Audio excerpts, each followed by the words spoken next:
If you remember, we inaugurated this initiative last November at the Center of Culture and Cinematic Arts at the Consulate. I am very proud of the extraordinary work that Women's Salon LA, guided by psychologist and artist Mercedes Gertz, has done to bring into life the Red Book Women's Dream exhibition.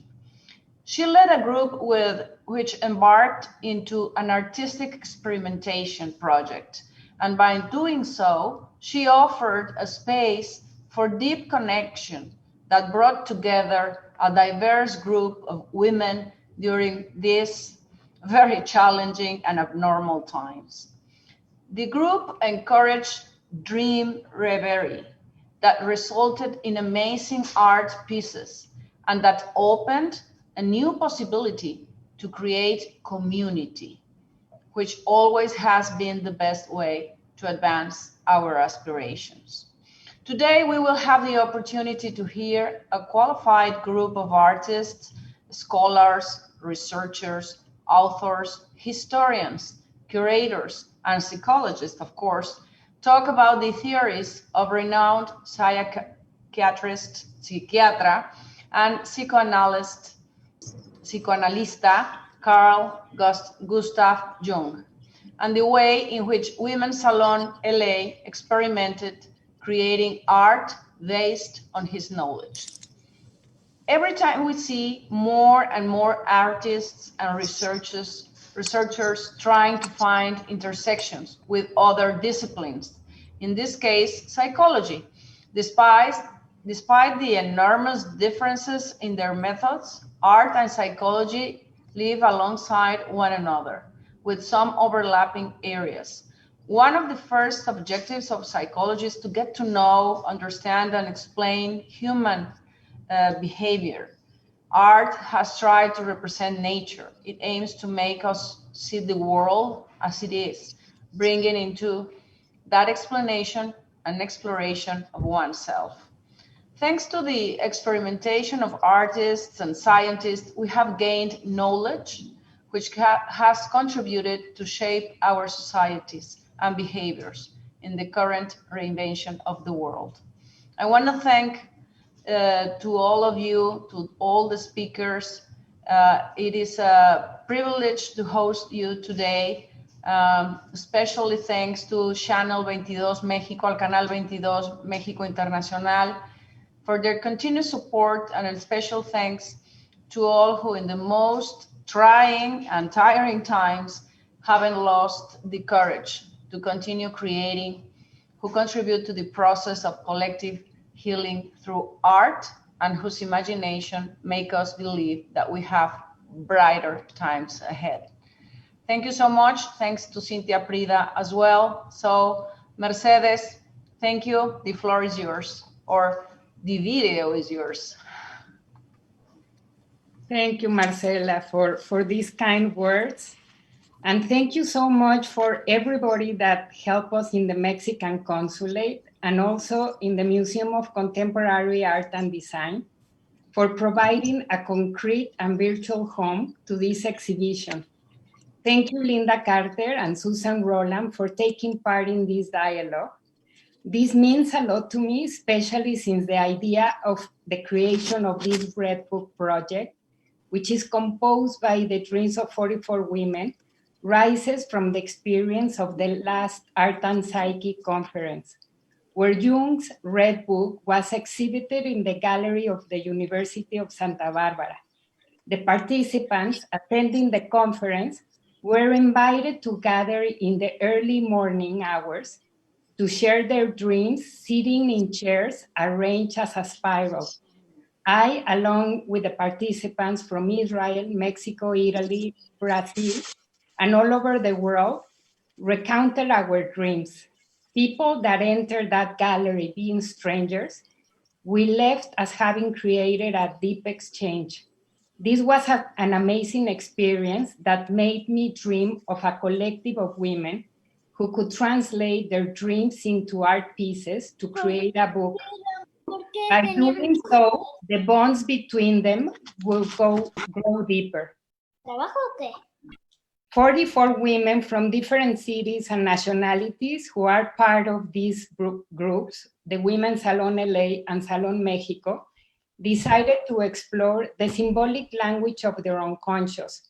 To work on this project, we began to meet once a month to retell our dreams and activate these images, inspired, of course, in Jung's confrontation of his unconscious.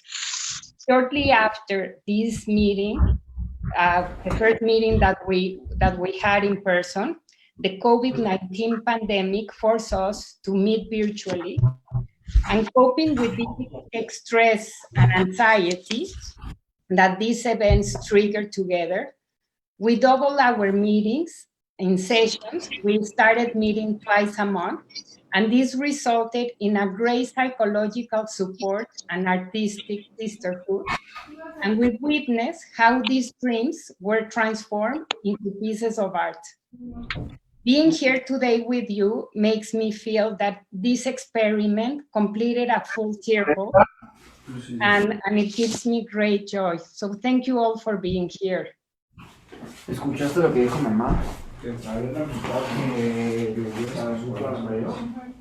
Excuse me, I just wanted to ask if everybody who is present in the Zoom could turn off their microphones. Nada más, si podría todo el mundo que está presente en el Zoom, excepto la persona que está hablando, cerrar sus micrófonos. O no sé si Ramón, como host, puedes hacer eso para que no haya interferencia. Gracias. Thank you, Karen. I appreciate that. I was just about to say something about that. Hi, everybody.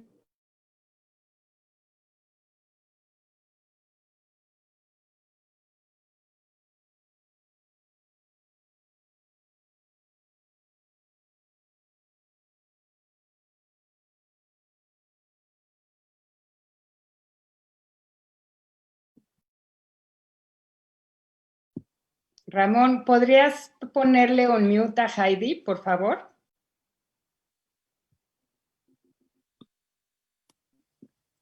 Hi, all. Did you hear any of that? Okay. All right. Sorry about that. I'll start all over. Okay. Welcome, everybody. My name's Heidi. I'm a Women's Salon LA member and a depth-oriented therapist working in LA and Ventura counties. I'm really excited to present our guest speakers and facilitators for today's roundtable discussion. First, we have Susan Rowland. In her work, she's a core faculty of Pacifica Graduate Institute, where she co-chairs the MA Engaged Humanities and Creative Life program. She has also written extensively on Jung, literary theory, gender, myth, literature, and detective fiction. Her newest book is titled Jungian Arts-Based Research and the Nuclear Enchantment of New Mexico. Following Susan will be Linda Carter. Linda Carter is a graduate of Georgetown and Yale Universities, as well as the C.G. Jung Institute in Boston. She trained as a nurse and is a Jungian analyst. She currently practices in Carpinteria and teaches various courses at Pacifica. She is the chair of the Art and Psyche Working Group, a collaborative group based on models of emergence, whose mission is to bring together members of the art world with therapists and anyone interested in depth psychology. And Mercedes talked a little bit about what that experience is like. Linda also works as an editor of various journals whose focus is on depth psychology, and currently she is the film and culture editor for the Journal of Analytical Psychology. Also joining us are Alma Ruiz and Karen Cordero. Alma is an independent curator and senior fellow at the Center for Business and Management of the Arts at Claremont Graduate University. She is a former senior curator at the Museum of Contemporary Art in Los Angeles, where she curated numerous exhibitions focusing on post-war period in Italy and Latin America, as well as emerging artists. Karen Cordero is an art historian, curator, and writer based in Mexico City. She is the author of numerous publications in her areas of specialization: 20th and 21st century Mexican art, the relationship between so-called fine arts and the so-called popular arts in Mexico, the historiography of Mexican art, body, gender, sexual identity, and in Mexican art and the museological and curatorial discourses in Mexico. In addition, she has a continuous participation in museums as a curator, advisor, and researcher. Currently, she works as an independent researcher and curator, as well as on personal creative projects that relate art, literature, and history. So with that, I will begin with Susan Rowland. Thank you, everybody, for attending.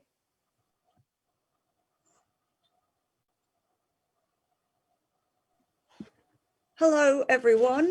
I'm speaking from California, but as you can tell from my voice, I'm not from around here. And this is important because I'm speaking as an immigrant to the American continent. And I have to, first of all, apologize that I am ignorant of Spanish, and therefore I'm almost certainly going to mispronounce people's names, and I'm really sorry about that. I also want to say that I'm not someone with a great deal of background in the visual arts. I come to this stunning project amazed and wide-eyed from having worked on and with Jung's Red Book, Jung and the feminine, and also on the arts with a particular emphasis in literature. So the Red Book, published just over 10 years ago, but actually composed 100 years before that, from around 1913, but very much beginning during the First World War. And crucially, Jung was working on the Red Book during a pandemic, during the 1918 pandemic, something we often forget about, and I think a relevant link.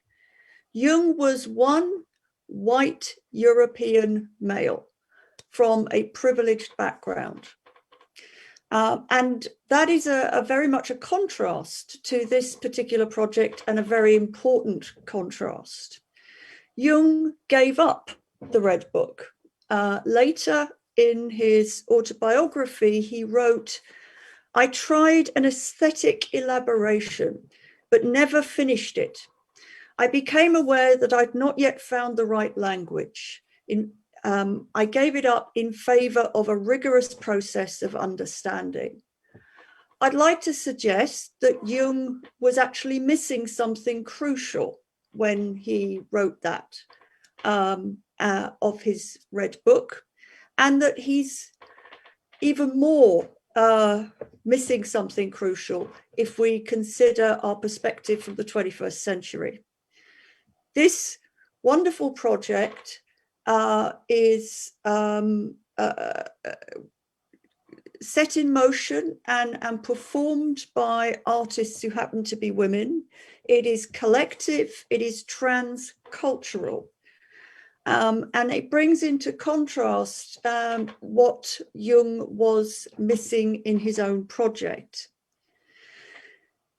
Jung did, however, give an interpretation to the Red Book. And in the publication we have, he says at the end that it was an attempt to integrate what he called eros and logos. These are two principles of mental functioning. Logos, very much associated with rationality, discrimination, spirituality. And to Jung, this was inherently masculine. Eros, on the other hand, is very much linked to bodily knowing, understanding, love, connection, intimacy. And to Jung, it was linked with the feminine, despite the fact that it takes the name of a masculine god. And Jung felt that modernity was sick because it had split off so much that was other to its privileging of rationality. And that an important way of seeing that was modernity's, Western modernity's split from the feminine. And he wanted logos to be restored by the integration of eros. Jung was a conservative, but he was a conservative with revolutionary ideas, because in many ways, his entire project was about the restoration of the feminine to modernity. That's the revolution, and that's something that is still inspiring us today. However, Jung the conservative was not interested in women being more equal with men. He was not interested in political feminism, and the Red Book itself is all about the integration of the feminine, but not the integration of the feminine as artist. And I want to kind of very much focus on Jung's missing of the feminine as artist, as creative. And there's an even bigger picture to this, that Jung's desire to restore masculine eros was about his innate sense of balance. He wanted a restoration of what was good about modernity. He wasn't interested in deep structural changes. And that's where we part company with him today. As has already been said, and as is innate to this project, as is written on the website of the project, this last year has been one of horrible suffering, physical and psychological, as not only do we have the dreadful ravages of the pandemic that are ravaging very much at the moment, but we also see, partly through the pandemic, the horrible and unacceptable results of inequality and repression. Just to kind of flick back to the Red Book for a second, Jung's feminine in the Red Book is exciting and in some ways more satisfying than he wrote about the feminine in his collected works, where he was mostly interested in the feminine as anima, and this was the repressed part, the unexplored part of the masculine psyche. In the Red Book, we have a much more erotic, sexual feminine. We have a feminine associated with nature, a serpentine feminine, but we also have a facile and immature feminine. To me, the most striking figure of the feminine in the Red Book is the fat cook, because this is one of the rare feminine figures who's presented more or less positively as an example of simple piety and as having something that the I figure of Jung does not have. But she is very far from being a figure of authority. So the feminine in the Red Book is not an artist. And I think we should consider very briefly the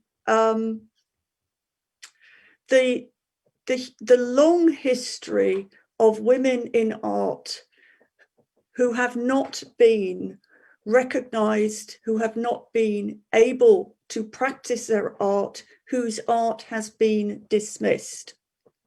For this talk, I found the image that you can see behind me. It is of a quilt by a 19th century American woman. And of course, quilting a wonderful art form associated with women, and perhaps because of that, not considered fine art. If we look at this wonderful project on the website, it looks like a quilt. And that's one of the things that's kind of so exciting about it, that here we have something that is both one huge work of art, as well as something that is celebrating the individual expression of the artist, and all of that founded on a collective work on dreams, so that deep psychic connections start forming.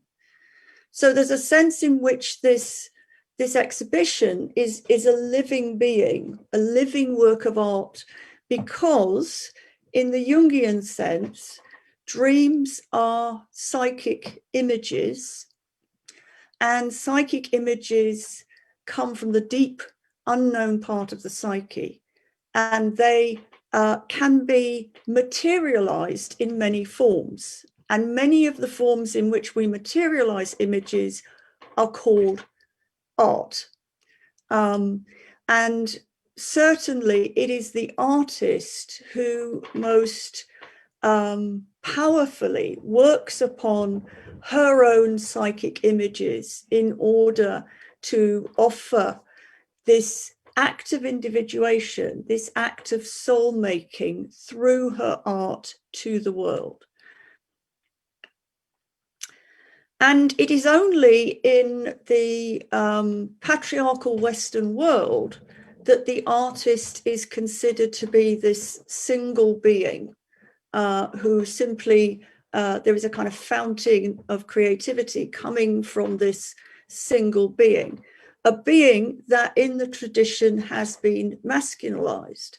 And where does this come from? It comes from our myths, it comes from our religion, that monotheism and Christianity in particular has saturated our modes of understanding, so that the artist becomes like God, masculine and jealous and arrogant and disconnected.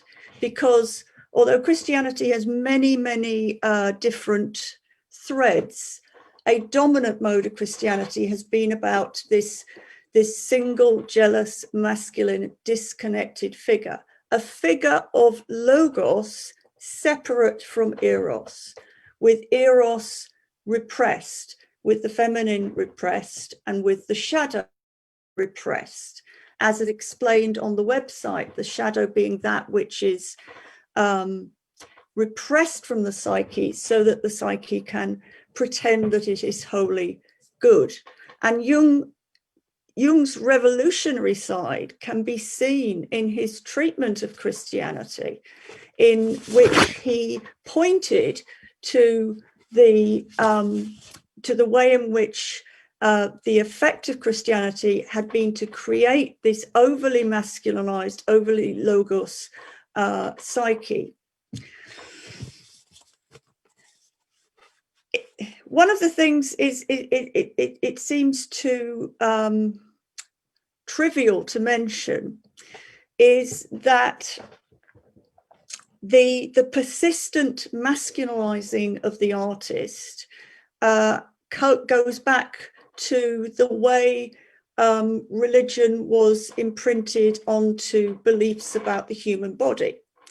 So that back in the medieval period, when there were church fathers speculating about whether women had souls, there was a belief that male semen was little babies, and that the contribution of a woman to making children was simply as an empty vessel.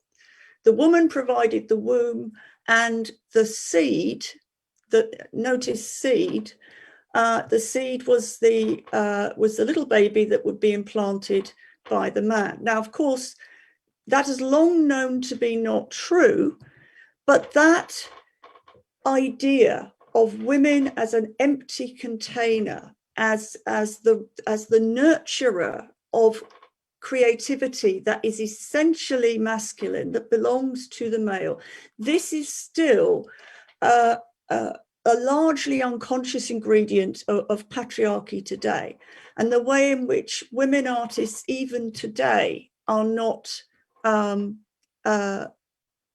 given their due as artists. The split that Jung identified in modernity has been shown, as this wonderful exhibition shows, in the way in which we are split at this very moment.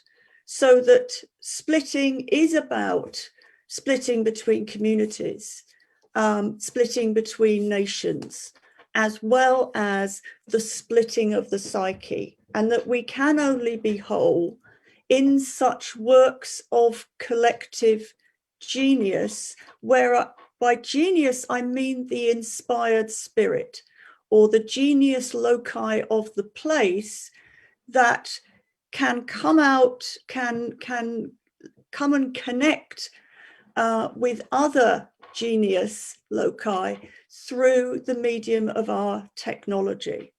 And so one of the extraordinary things about the pandemic is the way in which it has fostered this work and shaped this work, as well as preventing people gathering together in the same room to do work like this. I just want to mention a couple of images that struck me from looking at the exhibition. From Alma Ruiz's image of the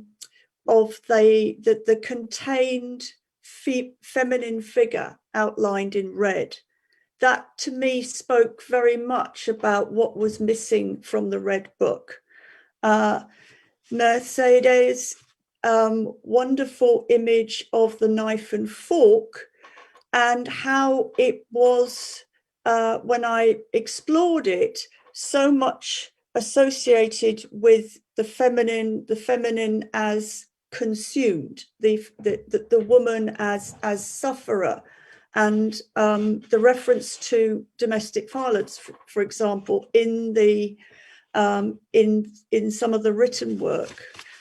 And I was also struck by Yolanda Paulson's Small Temple and her work of observing nature, and Lourdes Valdez's amazingly brilliant blue sky, and the dream that connected with a reconnection in her own family, dreaming of being a pilot in the 1940s and then discovering a synchronous event of being sent a photograph of her grandfather in the same position.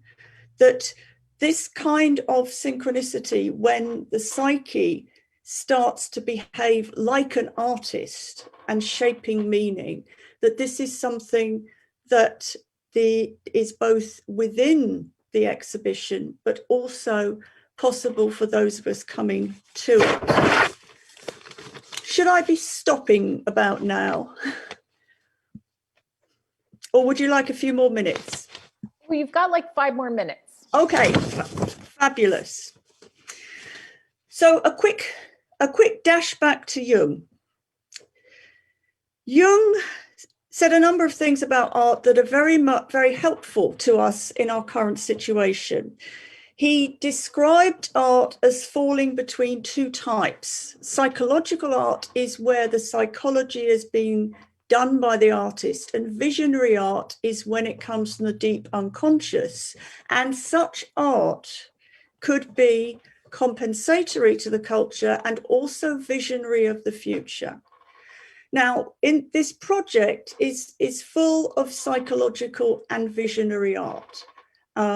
Coming from dreams, it is by definition drawing upon very deep and unknown and creative energies. And I like looking at the quilts from Salon, Mexico, and the LA Salon. I started to see these sparks and these connections and a sense of the possibility of new kinds of relationships coming through the images that might be taking us into a better place in the future. So I just want to mention a couple of topics here that are very much implied by the exhibition.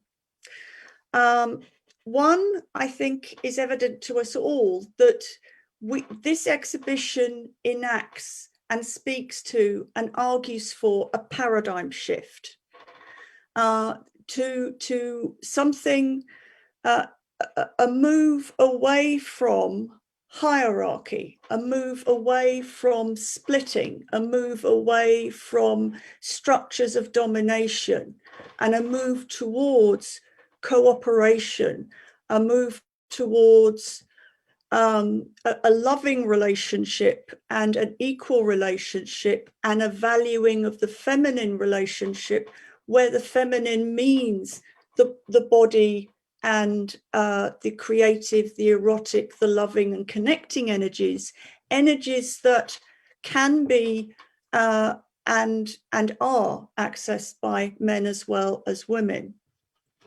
So there's a paradigm shift, which Jung intuited, but felt ambivalent about. Two other terms are useful here, I suggest. One is transdisciplinarity, which is a way of looking at this paradigm shift, because transdisciplinarity is about doing away with hierarchies of knowledge, and in particular, doing away with the split between science and art. Modernity has been characterized by valorizing a certain type of science and repressing art as central to human meaning. And transdisciplinarity is undoing that. Finally, I want to say that this exhibition is a stunning work of Jungian art-space research. And there are all sorts of synchronistic connections here with work that's going on today. It is Jungian art-space research is Dionysian in a very positive sense, because Dionysus is a god of dismembering and remembering. So we have the dismembering of the logos as the sick old god of hierarchy and exclusion, and we have the remembering through eros of connection.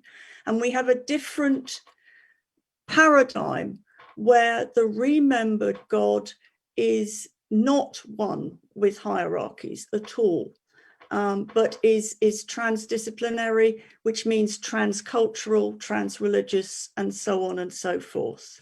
I am so honored to be asked to speak today, and it's definitely time for me to let my lovely colleague, Dr. Linda Carter, tell us more.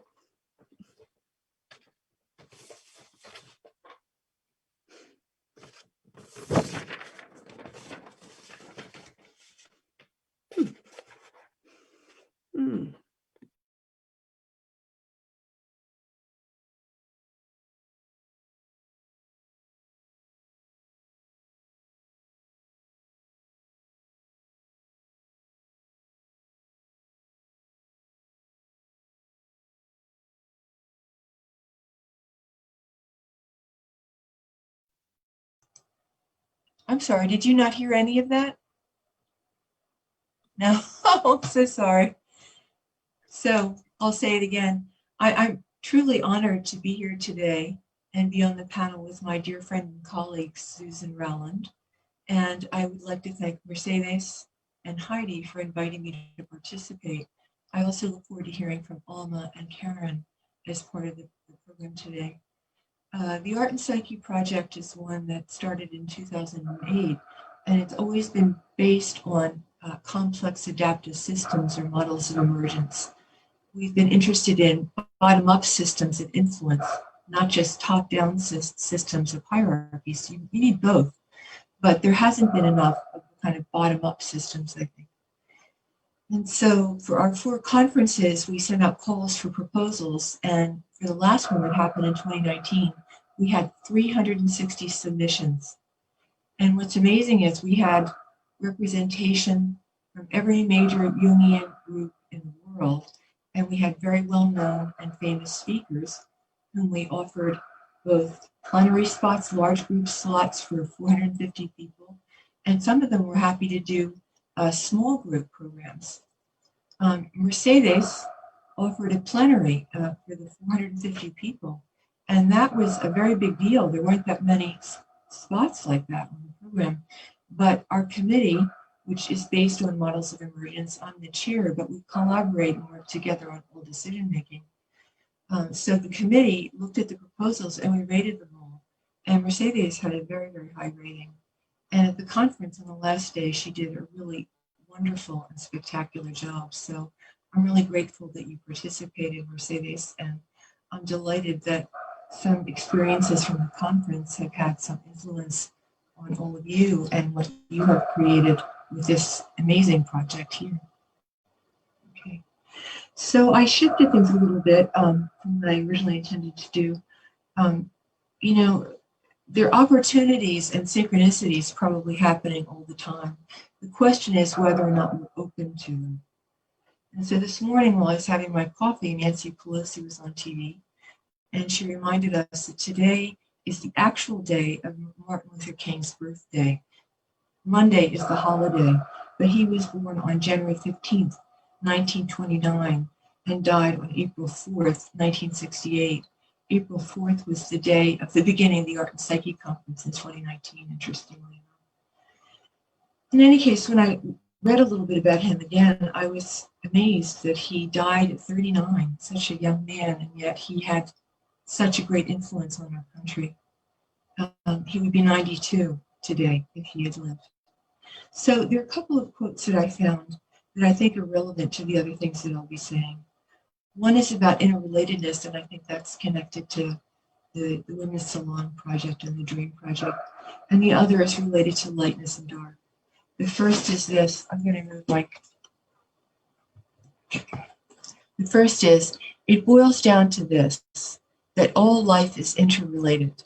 We are all caught in an inseparable network of mutuality, tied into a single garment of destiny. Whatever affects one directly affects all indirectly. Another comment from Martin Luther King, dated Christmas Day, 1957. Darkness cannot drive out darkness. Only light can do that. And since, really for the last year, since the lockdowns and so forth, I found myself singing a song that I sang as part of a Christmas pageant in a choir. And the lyrics of the song is, it is better to light just one little candle than to stumble in the dark. It is better to light just one little candle than to stumble in the dark. I find that an amazingly hopeful idea. And a few months ago, while I was singing it a lot, because I sing a lot, I looked it up to find the derivation of the lyrics and found that it came from a quote from one of my heroines, Eleanor Roosevelt.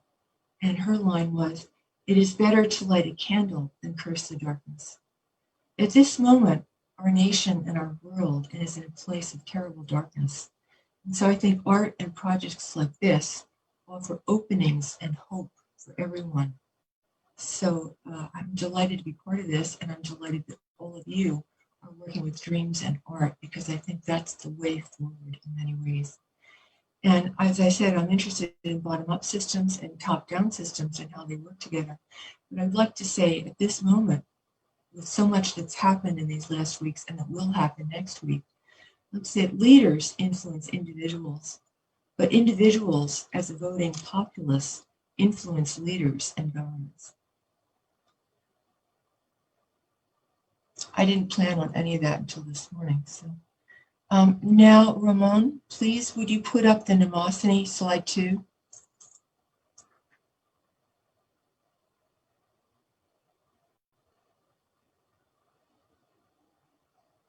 Okay, this is an image of mnemosiny.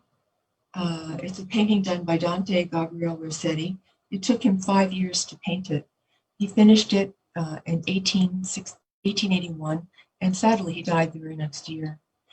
On the frame of this painting, he offered the following short poem. Thou fillest from the winged chalice of the soul thy lamp, O memory, fire-winged to its goal. I'll read that again. Thou fillest from the winged chalice of the soul thy lamp, memory, fire-winged to its goal. And if you look at this image, you'll see that in her right hand she's holding a lamp, and the other a chalice of soul. And next to that is a pansy, which represents remembrance, I think. This painting is also called The Light of Memory, or ricordanza, and ricordanza can be translated as remembrance. Art lights the way through memory with hope into our shared future. The arts open opportunities to locate and recognize ourselves, our life circumstances, joys, and suffering. Often, we sense patterns in paintings, music, poetry, literature, film, and dance that reflect deep emotional, cognitive, and body experience. And a resonant field is co-created, imagination is ignited, and awareness of oneself as belonging to a larger whole emerges. Art allows for individual expression, but also is a cultural vehicle that inherently allows for paradox and play with imagination. Art as such functions as therapeutic and palliative, not only in the analytic setting, but also for collective cultures, especially when in states of exceptional upset, such as our shared collective moment now. In seeming support, Jung states, just as the one-sidedness of the individual conscious attitude is corrected by reactions from the unconscious, so art represents a process of self-regulation in the life of all nations and epochs. Jung was enormously talented in many ways, but specifically in his ability to match Analysand's current life circumstances or dreams with a mythological image, fairy tale, or artistic image.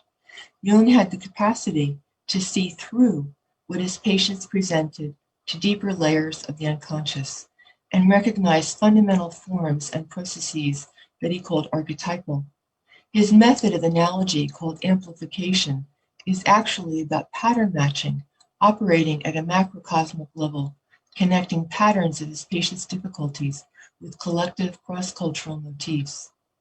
Contemporary infant researchers, who are also psychoanalysts, look at microprocessed videotapes of interaction patterns between babies and a primary caregiver, and they have found that their observations of nonverbal communication patterns persist throughout the lifespan and are essential for all adult human relationships.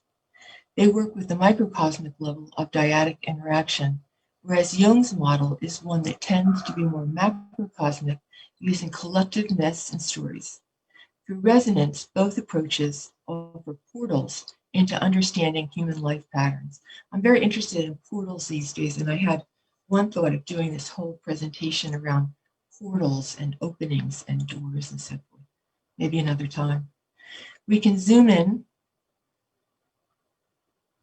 We can zoom in to look at the details of specific personal dyadic interaction and zoom out to find evidence of similar fundamental patterns in artistic works replicated on a different scale. Both can convey universal human struggles. This kind of resonance is typical of complex adaptive systems where microstructures assemble to adapt to changing environments by forming a larger, more survivable macroscopic whole. And again, that's back to art and psyche based on bottom-up systems. I give whole days of lectures on this topic, so I'll just have to skim over it quickly. This kind of resonance, let's see, I see Jung's model as more vertical, oriented to depth, and those of infant researchers as more horizontal and on the relational plane. However, each can be a portal to inner worlds. For example, it is possible to gain entry via relational openings and find the domain of archetypes, or locate the personal through story, ritual, and other collective vehicles.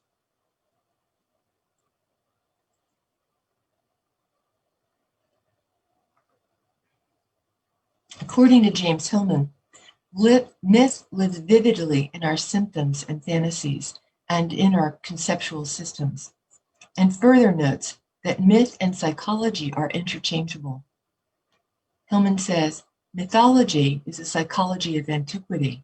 Psychology is a mythology of modernity. I'll say that again. Mythology is a psychology of antiquity. Psychology is a mythology of modernity.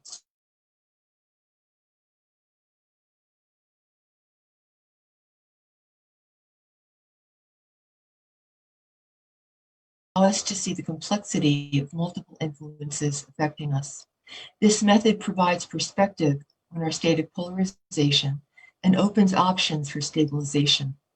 It also creates venues for transitional space where play is possible and we can flexibly move back and forth between microcosmic and macrocosmic scales. Art has the capacity to hold paradoxical tensions that are unbearable if looked upon too directly. Metaphoric images provide an oblique angle that is nonetheless a vision of truth, but one that allows for more tolerable engagement with various dilemmas that may seem in the moment to be insoluble or too powerful, even searing if viewed too directly with naked eyes. Consequently, by entering art experiences or myths or the natural world surrounding us, we are better able to rediscover roots for stabilization and healing. Doing so moves us from a constricted, narrow hyperfocusing on the problem or the symptom of psychopathology to view our human condition within a larger context that is inclusive and balanced with creative, constructive aspects of ourselves reflected within the wider universe. Art and contact with nature are just such portals. We as individuals and as a nation have been faced with overwhelming problems over this last year. Each and all have struggled with fears and anxieties related to illness and death, isolation, separation, and loss. We have been burdened by economic, healthcare, political, and social justice issues that are on a titanic scale. With the confluence of recent events, it is as if the Titans have broken out of Tartarus, where they have been imprisoned since losing an epic battle with the Olympians, an anthropomorphized race described as more refined and superior to the Titans, who were said to be imageless and formless and known for their excess and emptiness. Titanic presence crashes into our consciousness with natural disasters such as fire, flood, mud, and earthquakes like we've had in California over these years. And perhaps now they have become manifest in the pandemic and the extraordinary fragmentation of social and political systems. They rock our world at very large scales, reminding us that we as humans have nothing like the powers that they command. For the Greeks, the Titans probably represented nature itself, the overpowering, limitless forces beyond human control or understanding that cause terror and persistent anxiety of possible annihilation of individual and community existence.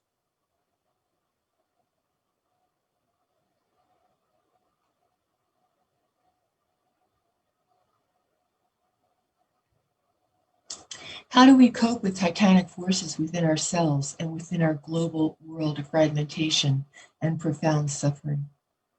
I propose that we can find portals leading into creativity and regeneration through empathy and the arts, and through mnemosiny, the tightness of memory, who incarnates in her daughters, the muses. Through the arts, we find opportunities to locate aspects of ourselves that have become lost in the fray of traumatic events surrounding us. Fear and anxiety are real and have had fracturing effects at every level, from individual psyches to national politics. It is essential to remember and experience aspects of ourselves outside the trauma so that healthy balance and cohesion can again be established. The salutary benefits of painting, music, poetry, fiction, dance, and theater cannot be underestimated, as they open us to wider perspectives and a range of emotional experiences that help compensate the extreme stress of this time. Moments of artistic engagement allow the needed equilibrium for thinking and feeling to function as collaborators in overall mind, brain, body holistic functioning. Art potentially connects us in the moment and conveys culture over time, from generation to generation. Neuroscientist Dan Siegel says that cohesion in the moment leads to coherency of self over time. This is one of my favorite quotes. Neuroscientist Dan Siegel says that cohesion in the moment leads to coherency of self over time. Metaphorically, I imagine this as adding pearls to a continuous thread, one by one, over time. Art allows for expression of chaos and fragmentation, and simultaneously holds things together and allows for much needed cohesion and coherency of self. Art in itself offers an empathic presence, and this idea resonates well with Jung's concept of the psychoid beyond the scope of this discussion today. However, it should be noted that ideas about empathy and aesthetics have a long history predating Freud, beginning with the art historian Robert Fischer, who in 1873 coined the term Einfühlung, or empathy, meaning literally feeling into, to be distinguished from the older notion Mitgefühl, or sympathy, a more cognitive feeling for the other. His idea was to relate the dynamics within a work of art to the subjective experiences stemming from somatic and affective states engendered by viewing the art. What's interesting here is empathy is a big word in psychological circles, but it really was originated by an art historian in the 1800s. From the beginning of human history, we've used our hands to create art and make objects essential for survival. We interact with the environment as homo faber, Latin for man the maker. I would alter that to say humans as makers. By our very nature, we are drawn to engage with the material world as craftspeople, constructing, building, and playing. When the hands engage in making through the implicit domain, an opening can be created for the emergence of unconscious fantasy, and the ultimate result is the physical manifestation of the symbol as the transcendent function. When the synthesized third comes into being, a sense of enlightenment, illumination, and vitality may be experienced.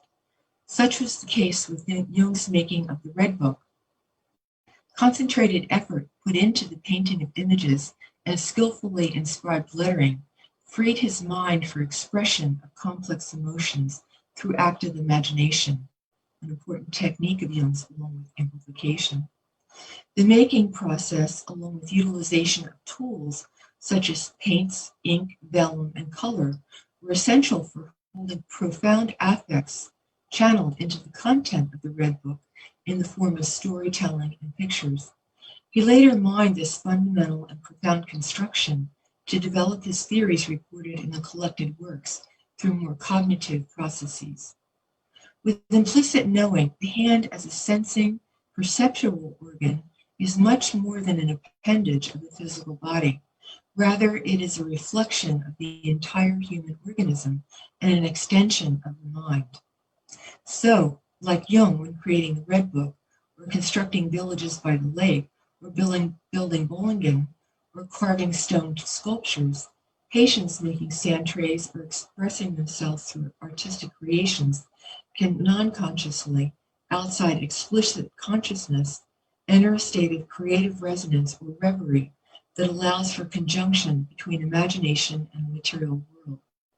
The result is an an object that may represent a synthesized symbolic third. Jung speaks of the intuitive wisdom not to be discovered by tracking the intellect, but by following the instincts of the hands, and the quote below seems relevant here. He says, often it is necessary to clarify a vague content by giving it visible form. This can be done by drawing, painting, or modeling.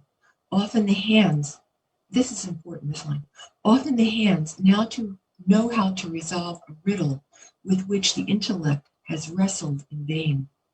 Just as the Red Book functioned as a container for Jung's unconscious fantasies, arts and crafts provide containers and media for expression of powerful emotions to find expression and representation manifested in physical forms. After producing a piece, the maker can then reflect on the meaning through cognitive processing. Some people enter active imagination and hear a voice or perceive an image, but there are those whose communication systems take a different route, and the following description seems relevant to our topic.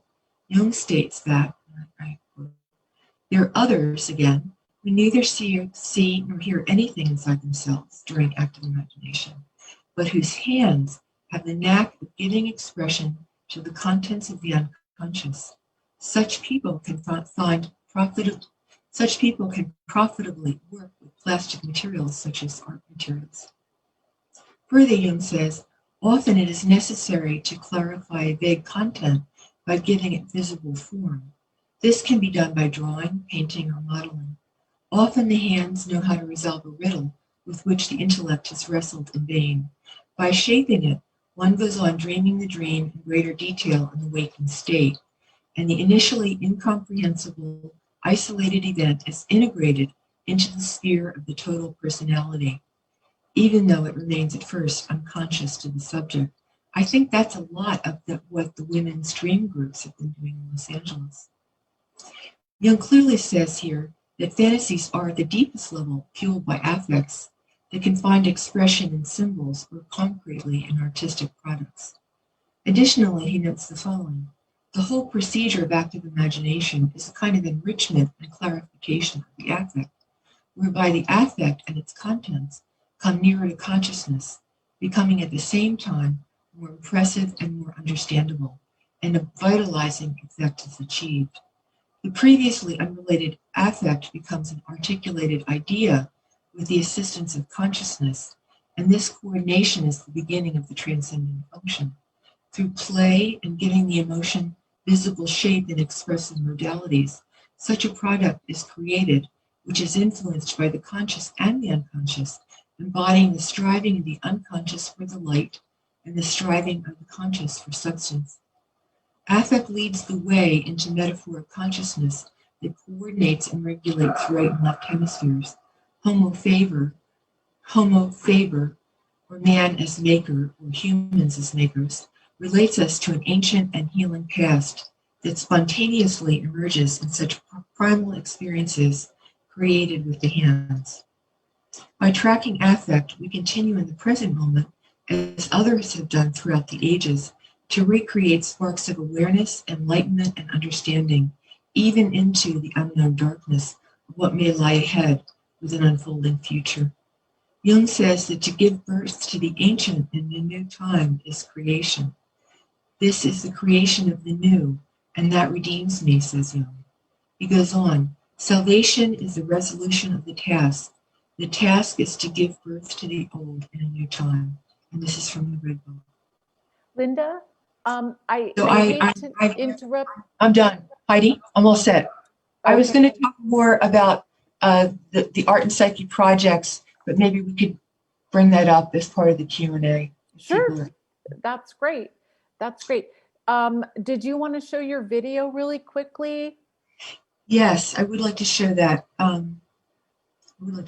Is there time, Heidi, without causing a problem? Well, we're running a little bit over, but it's really beautifully done. So I think everybody would appreciate it. So okay. Why don't we, Ramon, if you can go ahead and play the video.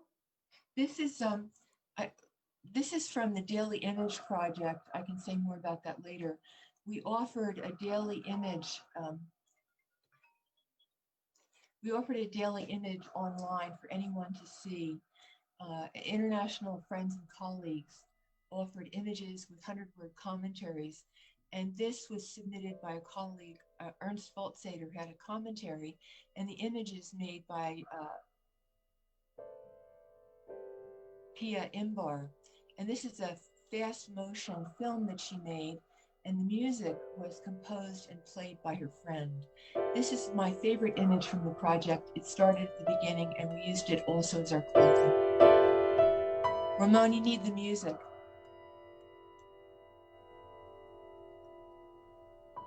Ramon?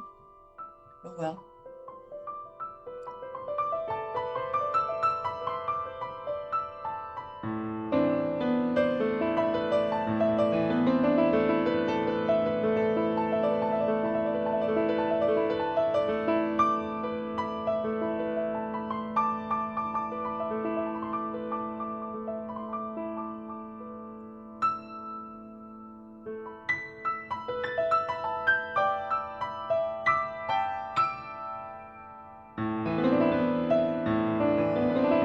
I'm sorry that you can't hear the music for those of us.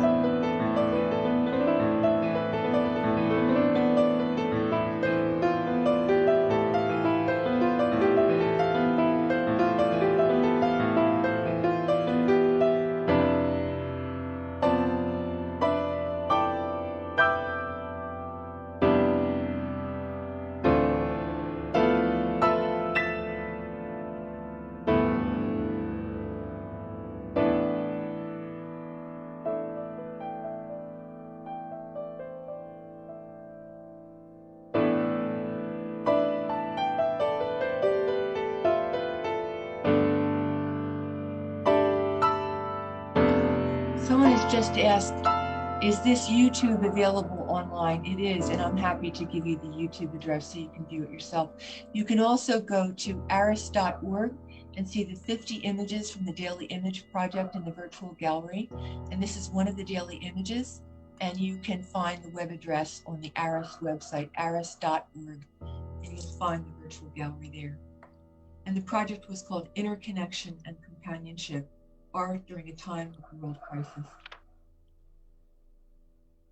Thank you. Linda, thank you very, very much. Alma and Karen are gonna, Alma's gonna facilitate the Q&A and Karen's gonna offer some closing remarks. So Alma, if you wanna go ahead. Yes, hi everyone. Thank you, Drs. Roland and Carter, for such amazing talks. I think it's, there's a lot that you've said today that I think I need to think about, and I'm very lucky to have been able to listen to these talks. I don't have any questions from our audience. I don't know if they will be sending me some, but I would like to, for Dr. Roland, I really would like to hear more about transdisciplinarity, because I think that that's a term that's become really important to me in my work as a curator, in the sense that I think that curators and other and art historians have been talking a lot about it nowadays, in the sense that we cannot view or talk about art just from an artistic point of view or from an art point of view, that we need to take into consideration other disciplines, and we also need to take into consideration gender and race. So if you would elaborate on that, that would be great. Thank you so much. Yes, one of the characteristics of modernity's splitting is the splitting of knowledge into separate disciplines. And separate disciplines have separate worldviews, separate understandings of what knowledge is and how it works. And these disciplines have proliferated and continue to separate.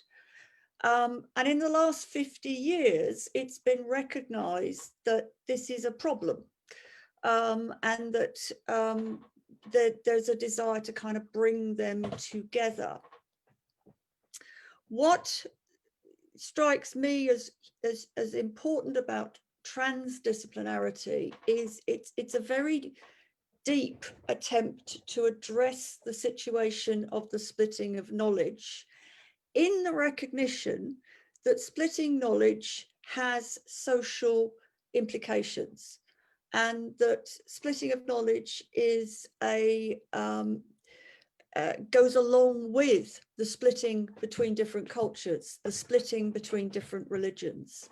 So I'm particularly interested in the transdisciplinarity of Basarab Nicolescu, who was originally a quantum scientist and is troubled by the culture's view of science as being clustering around this notion of a subject-object split.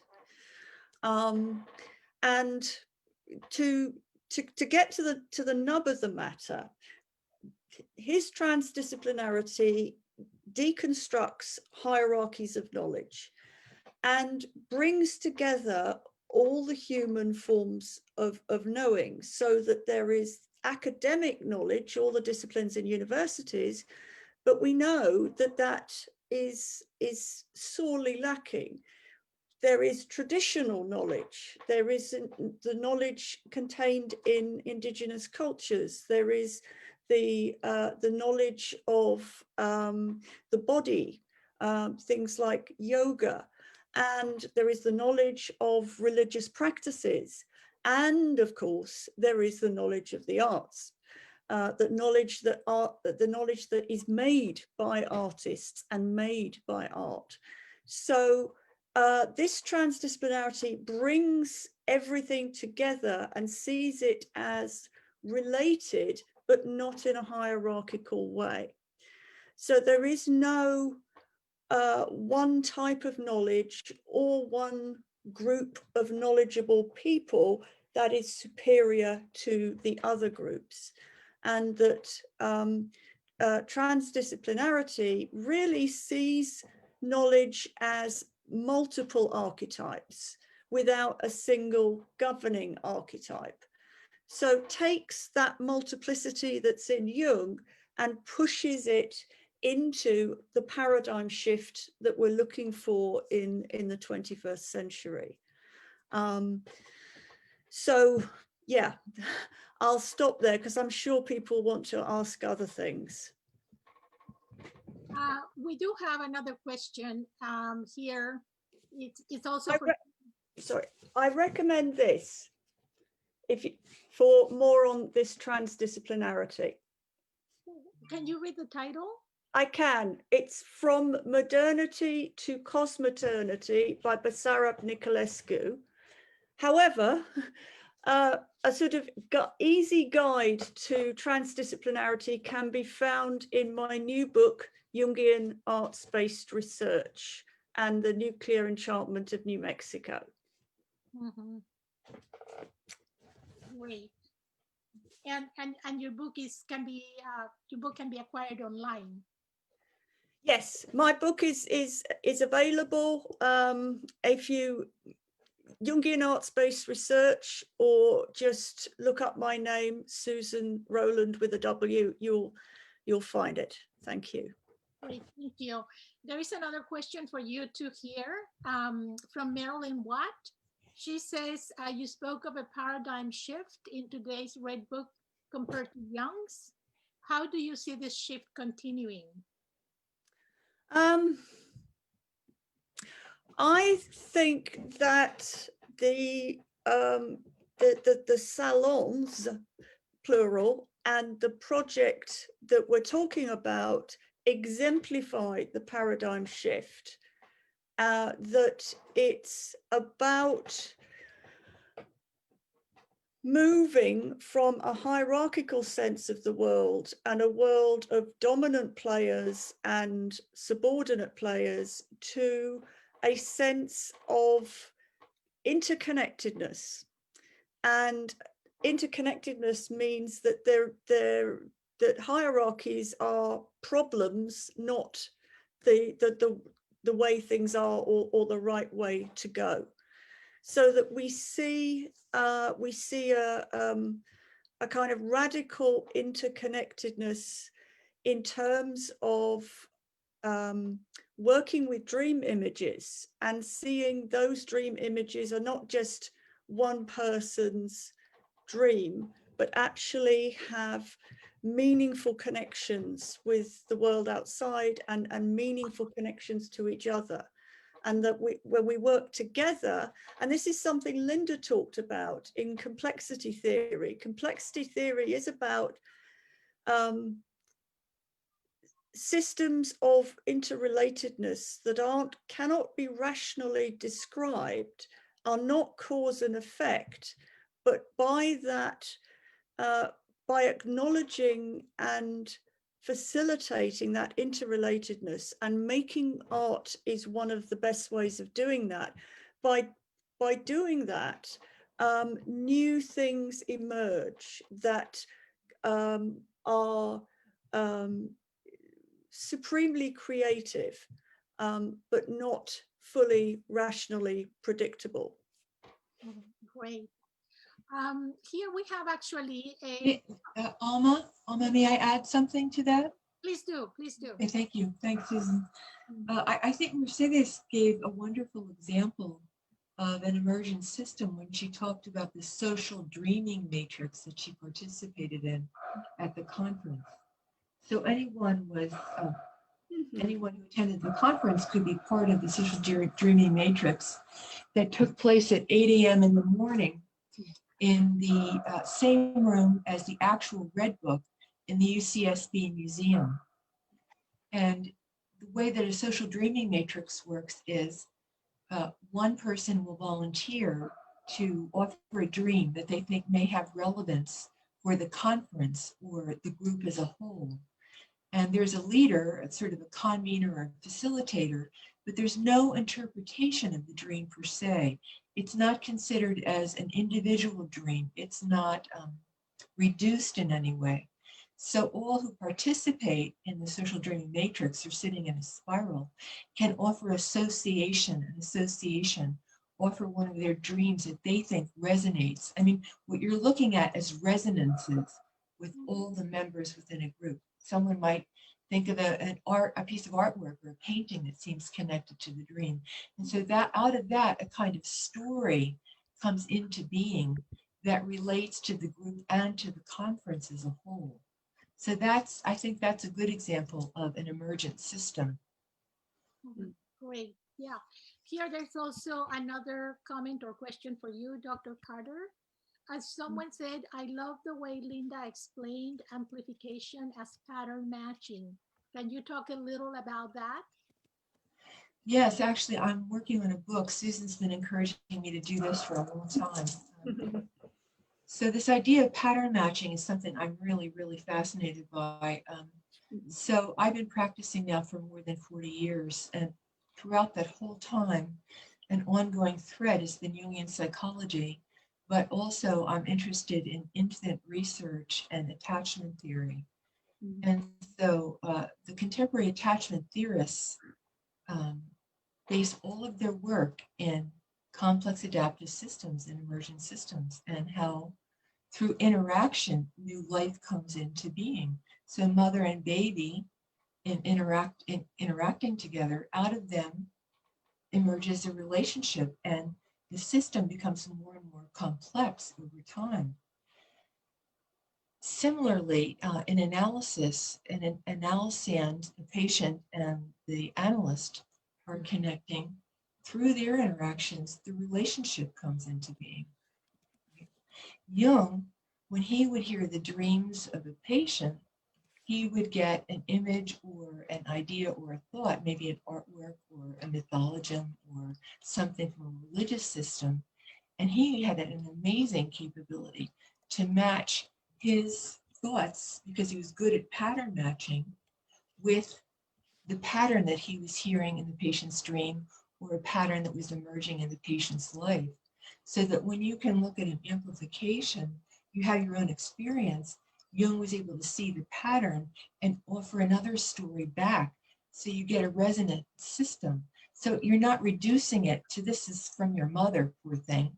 I mean, sometimes that's really important, but if you see a resonant system, there's a sense of companionship, interconnectedness, and not being alone.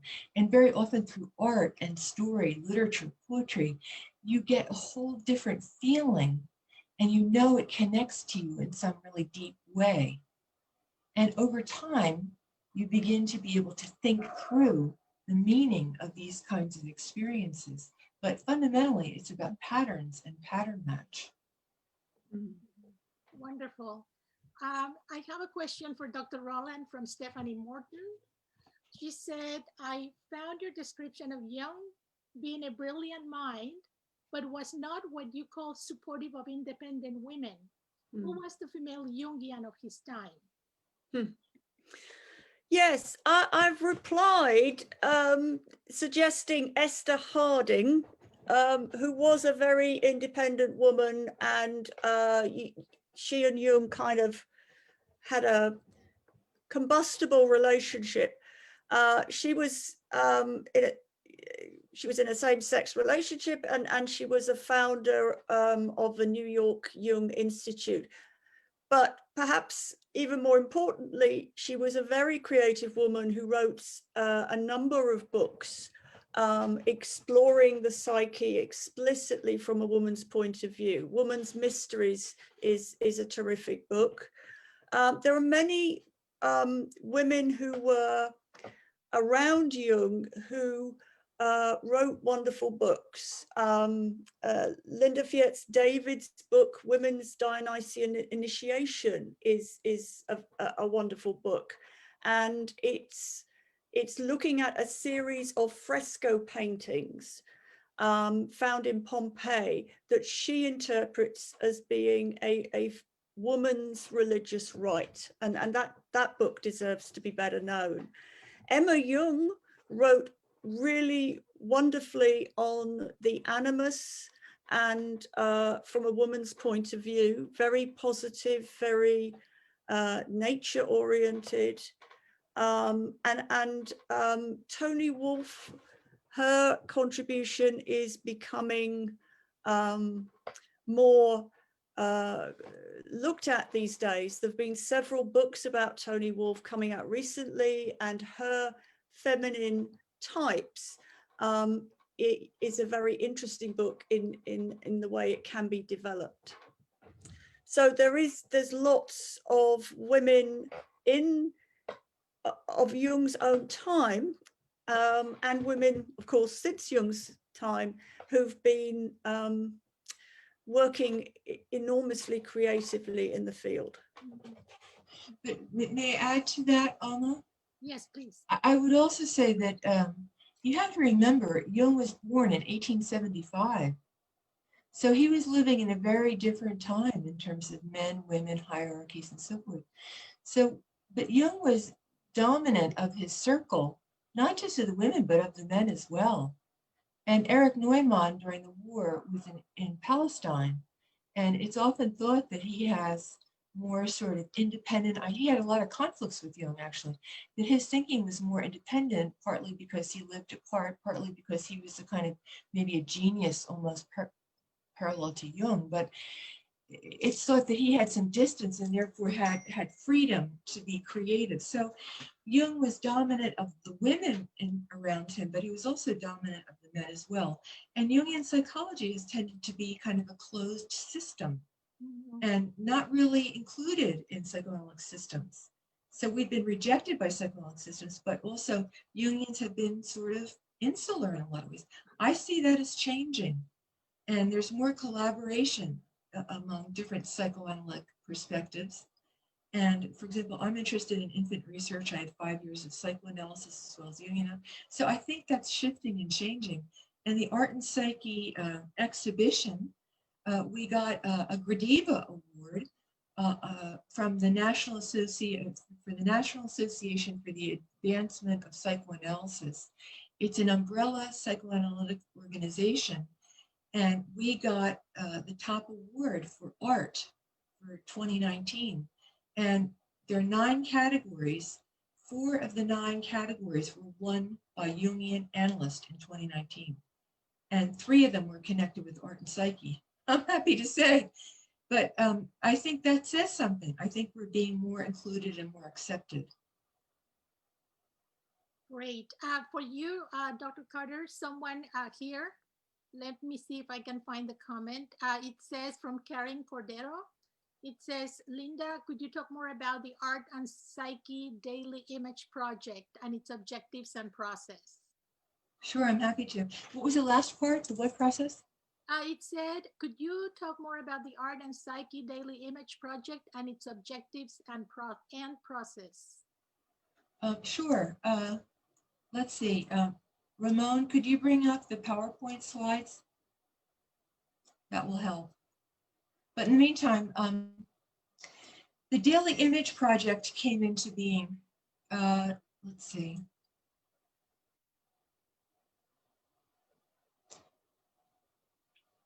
Let's see.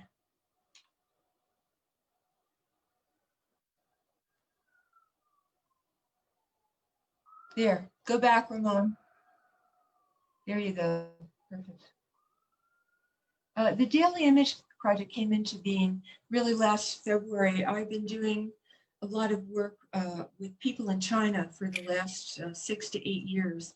I see patients and supervisees from mainland China weekly, and I spend 3 weeks or a month in China per year. I'm helping them to get face-to-face hours so that they can become certified in the International Jungian Association as Jungian analysts. Once they get their hours and they're certified, then hopefully the Chinese will accrue enough analysts that they can have their own training program within China. So our job is to sort of bootstrap them, help them get enough people trained and they can train their own folks. In the meantime, I'm intensely involved with these Chinese folks. And in February of last year, I started hearing from all of them their distress over the virus in Wuhan, and the conditions were absolutely horrific. And my patients and supervisees were very upset by all of that. Little did I realize this would become a pandemic that we would all be affected by. But when I was hearing about it, I was thinking, wouldn't it be wonderful if the international Jungian community could send images of interconnection and companionship to folks in China? But that would require having a platform that would be accessible to all of the Chinese. And because of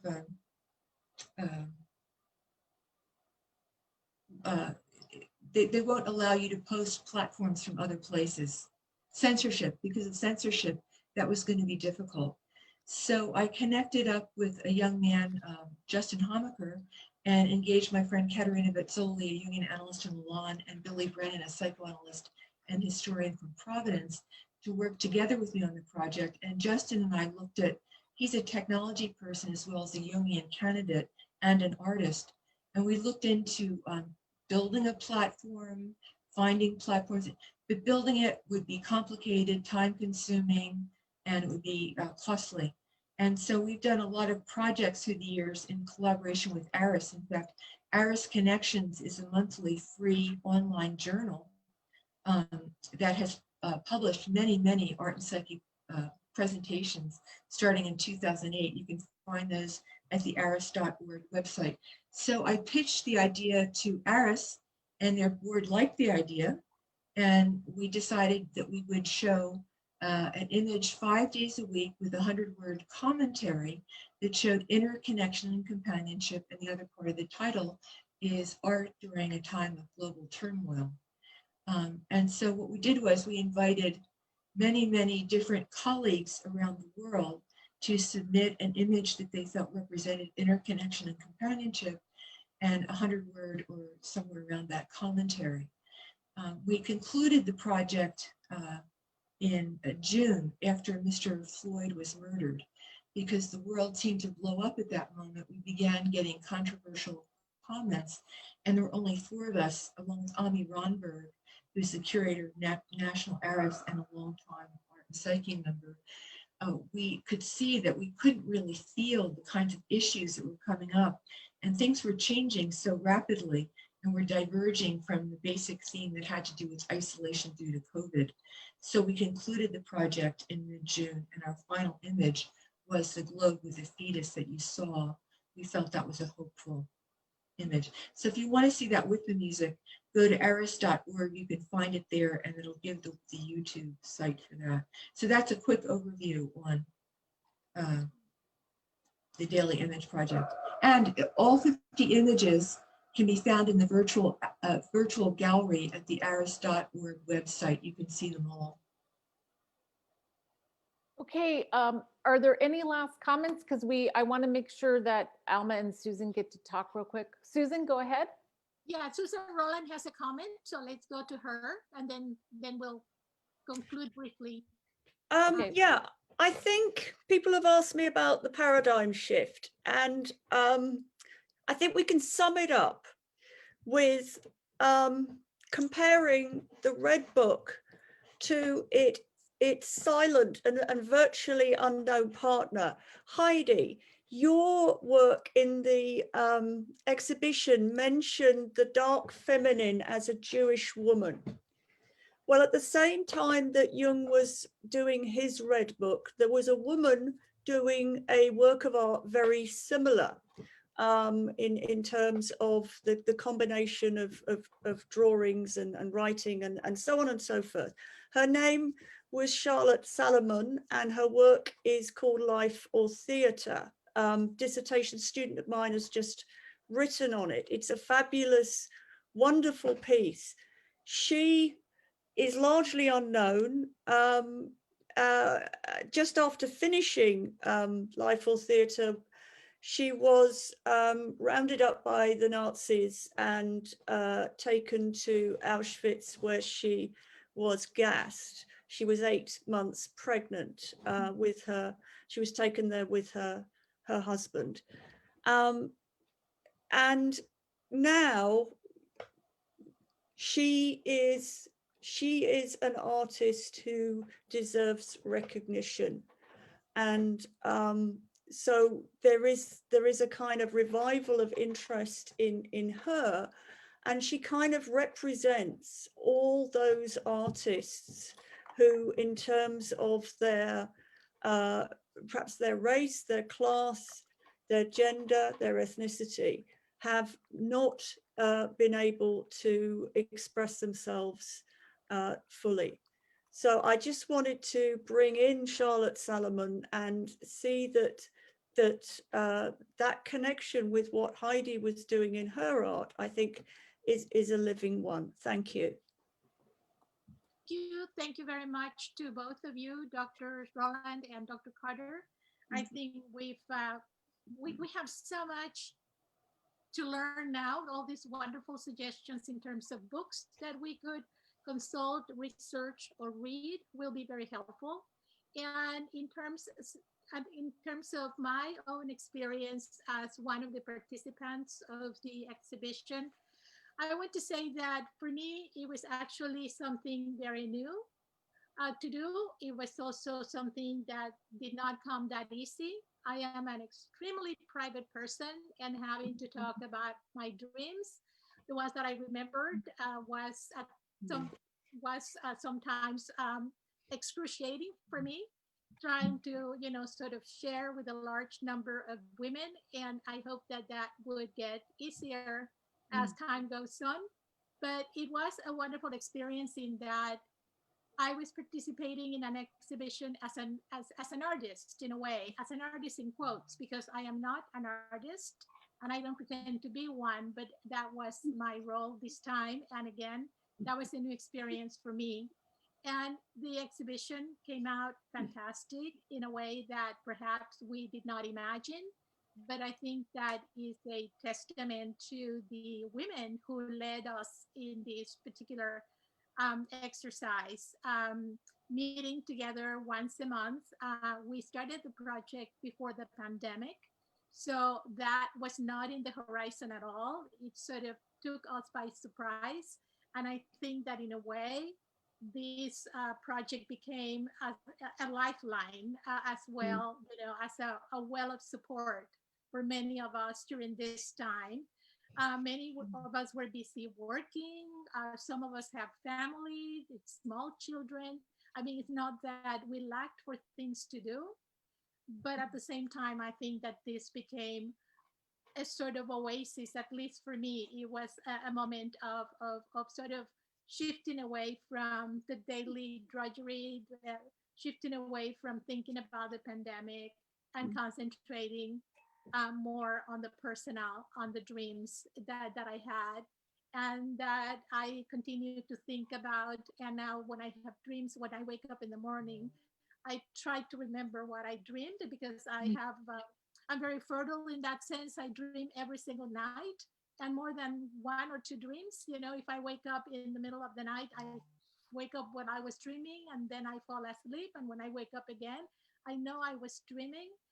So it's been an incredible experience, and having to then make that concrete by creating a drawing or writing about it. It's been an unusual but really fulfilling and enriching experience for me.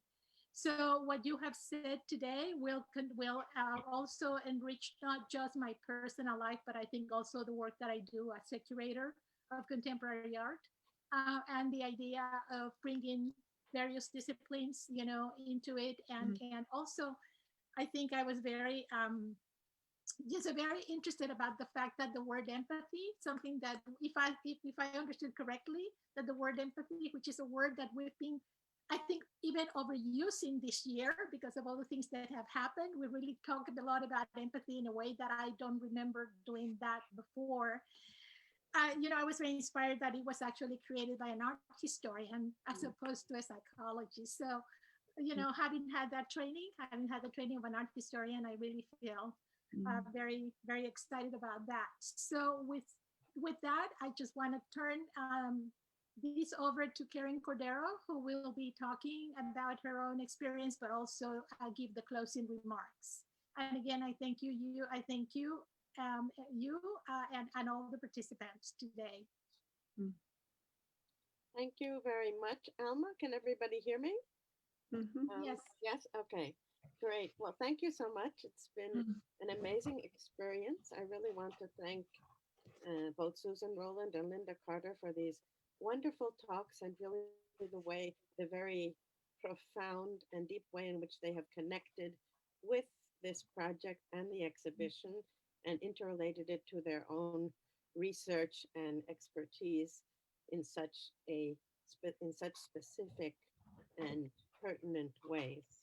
It's really been an extraordinary experience listening to you. And as Alma said, I have about, about 12 or 15 pages of notes that I've taken down while I'm listening, but I look forward to hearing the recording again to be able to go into detail on some of the aspects and also some of the references that you've given in your talks.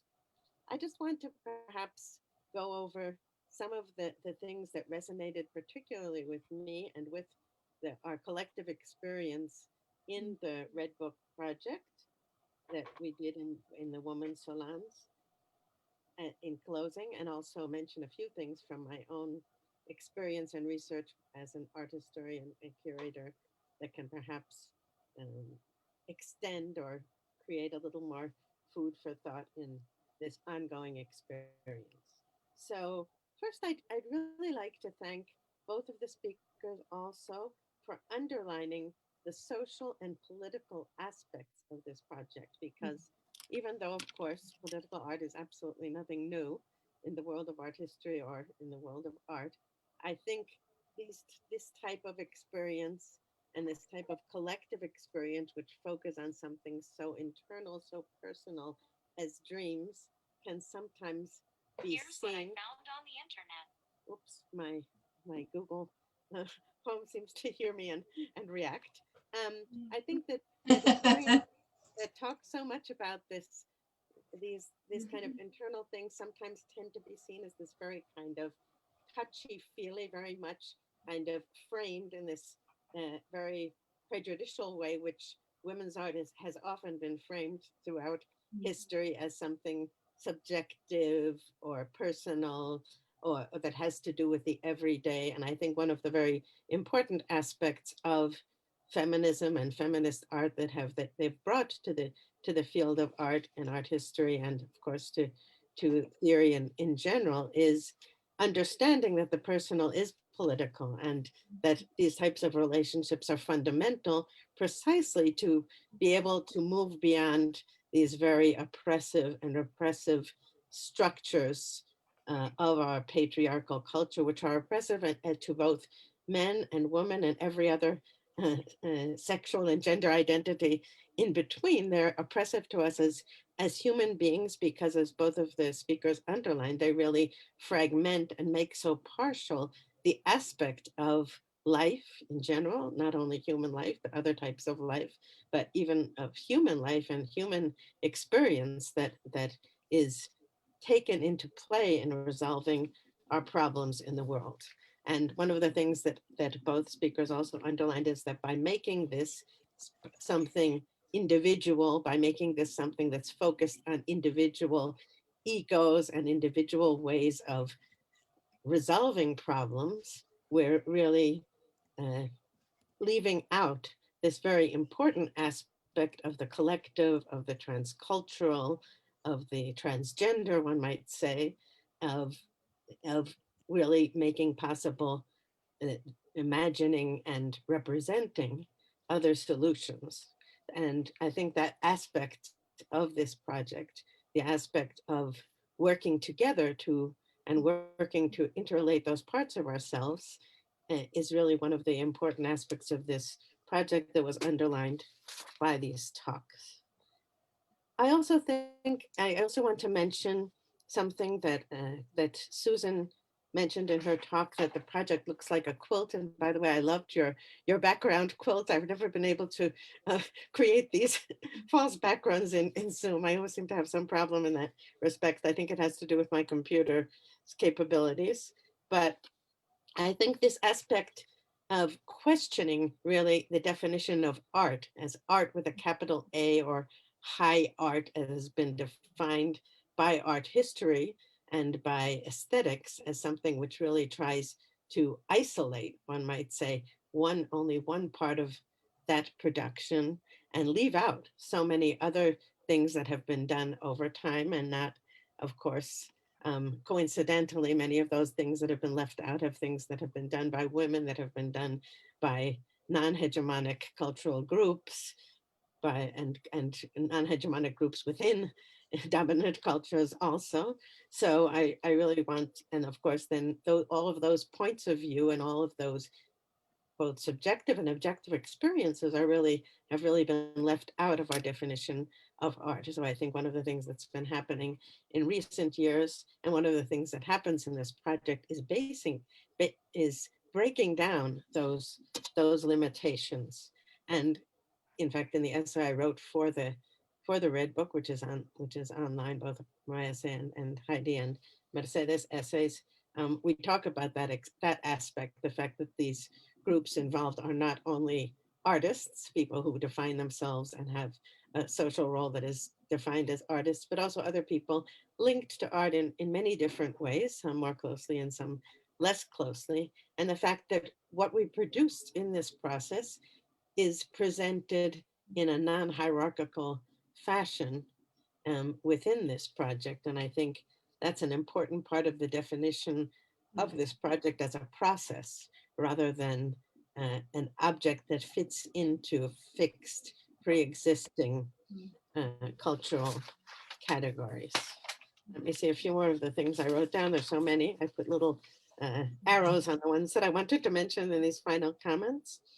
Well, this is also, I think this has also already been underlined in the answers to the questions, the importance that Susan mentioned of the paradigm shift once again, the move away from hierarchy to a more cooperative, caring, horizontal political structure. I think this is one of the important aspects of working as a collective, which has been important in this project and in other projects in contemporary art and in contemporary culture, many of them not coincidentally linked with feminism and the what we've produced and inherited from the work of women's groups since the 1960s, working in small groups in a horizontal way to respectfully interchange ideas and grow together in constructing other possibilities of social and political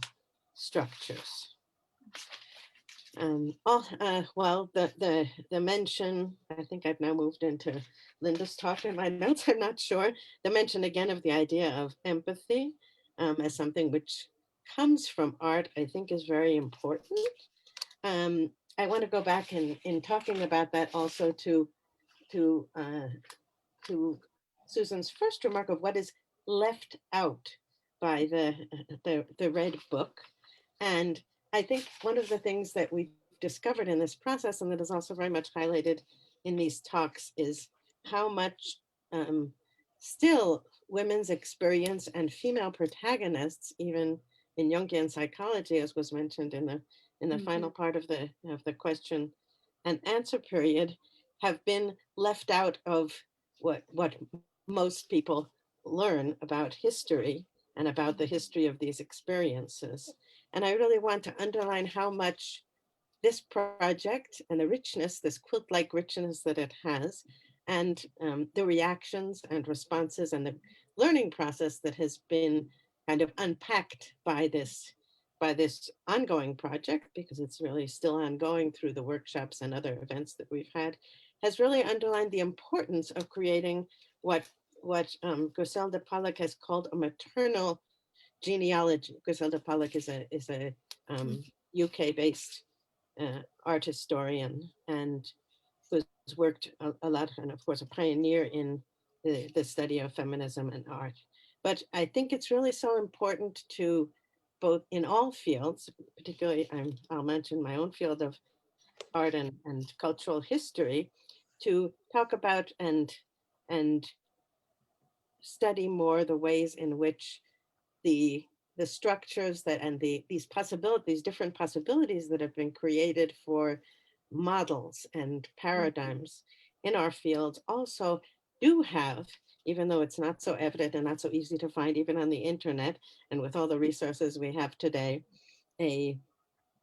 have female protagonists. Oh, sorry, I'm just going to connect my computer because it has a tendency to turn off when the battery goes down. Figures like, I'll just mention a few, like Julie Bennett, who's worked on trauma and affect.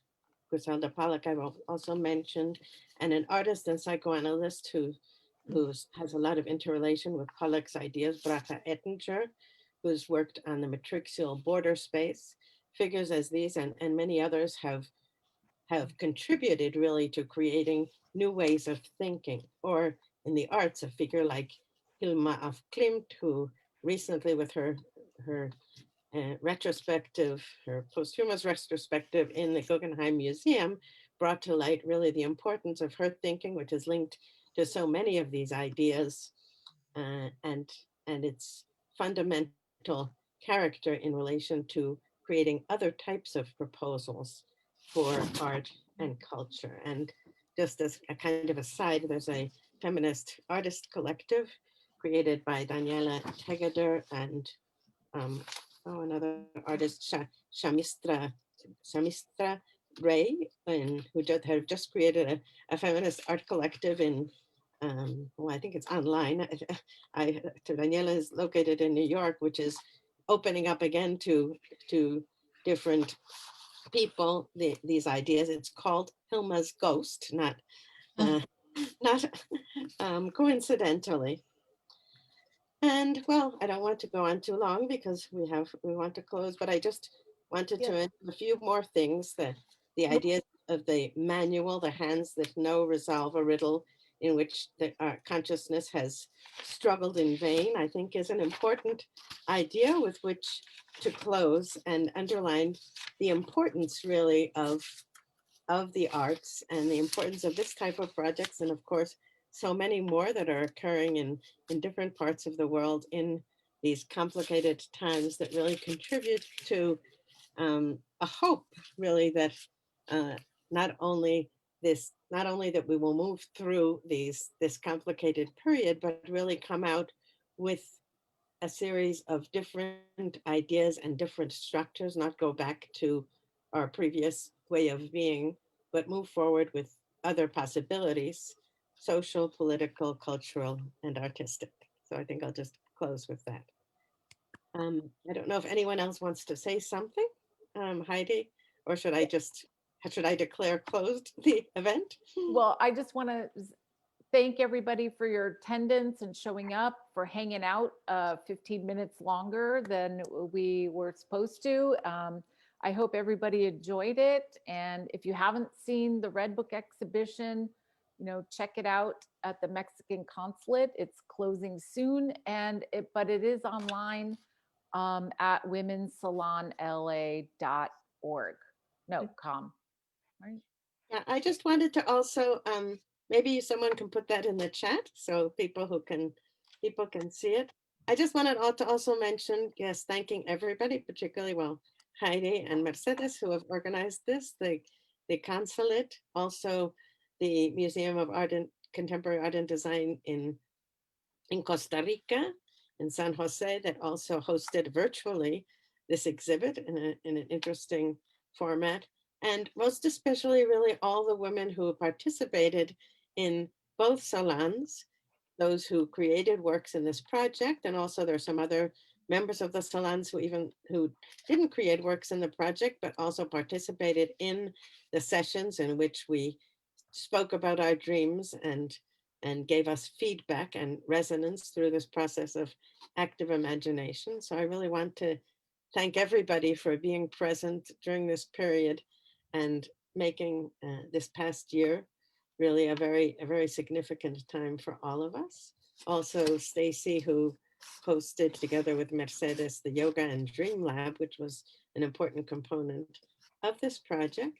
And perhaps to mention, I don't know if Mercedes or someone from the consulate wants to mention this, but if not, I suppose it's online also, that there will still be in the consulate some workshops related to this event. And then later this year, the exhibit will be coming to Mexico City to be exhibited in a public venue in the Luis Cabrera Park in Mexico City. And there'll be more workshops which are really extending this experience that is very close to the experience, which of course I've lost in my notes now, the name of that Linda mentioned, this kind of socializing of making a social social dreaming matrix.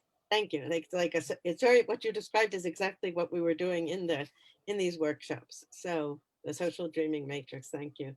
So this is really an ongoing project, and we hope that everybody who's listening will be interested to look up the material online and perhaps to participate in whatever way they think necessary and appropriate for them in this ongoing project. Thank you very much. And Thank you. thank Susan, everybody Linda. for being present. Susan, Linda, thank you so much for your time and your participation and your attending to our work. I'm so grateful to you both. Thank you so much. Emma and Karen, Bravo. thank you. Thanks, everyone. All right. Bye. Bye all. Take care. Bye. Karen? Yes.